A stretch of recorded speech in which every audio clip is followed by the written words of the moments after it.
What excites me most about this industry right now is that we have a huge movement towards silicon to systems.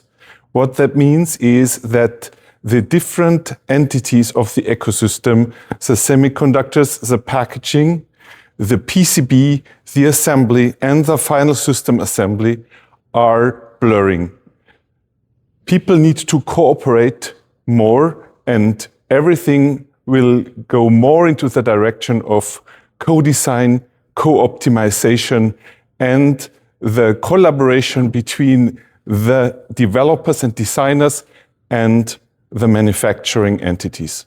The future of electronics will be defined by how good we are to cooperate and how good we will be to integrate all the new technologies into next generation devices.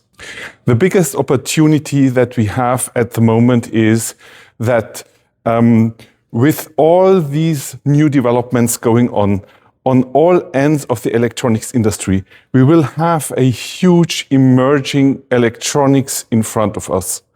Those devices are AI data centers, EVs, automated driving, as well as sensorics and communication technologies are developing so fast that we can expect a lot of